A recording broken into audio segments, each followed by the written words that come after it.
Tonight, three Las Vegas men, they are now facing federal charges for allegedly inciting violence at some of those local protests. According to court documents, the three men were determined to incite violence, which included a plan to burn police with Molotov cocktails during a Black Lives Matter protest that happened Saturday in downtown Las Vegas.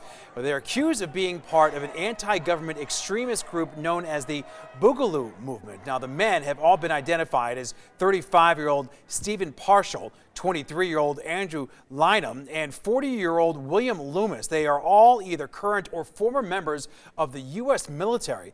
Investigators say that they met at a reopened Nevada rally in April at the Grant Sawyer building. The court documents also indicate the men infiltrated at least two Black Lives Matter protests right here in the valley and were encouraging protesters to get violent. Federal authorities say along with the Molotov cocktails, they also seized an AR-15 rifle, a shotgun, as well as ammunition. Well, the Boogaloo movement is on the radar of the Anti-Defamation League of Nevada, and tonight we got more information on the ideology behind this movement.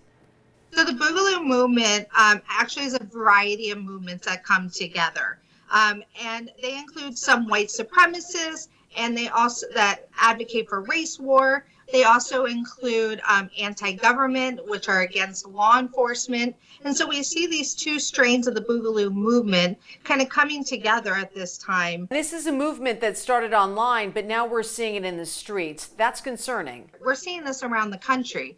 We're seeing this particular group around the country really playing off of the where our country is right now, and taking this moment to own it, to play to the division that we're seeing. These men were arrested because somebody saw something that didn't make sense. And so again, that is what's so important. And they had a couple different targets, and whether that being Hoover Dam or Lake Mead, which were two areas that they were looking to attack, when they saw that COVID, with the reopening of the strip, and then the protests, it just really equaled out for an opportunity for them to come in and infiltrate their ideas and try to create chaos. Now, the ADL encourages you, if you see anything suspicious or you know anything about this movement, make sure to report it immediately to law enforcement so they can investigate.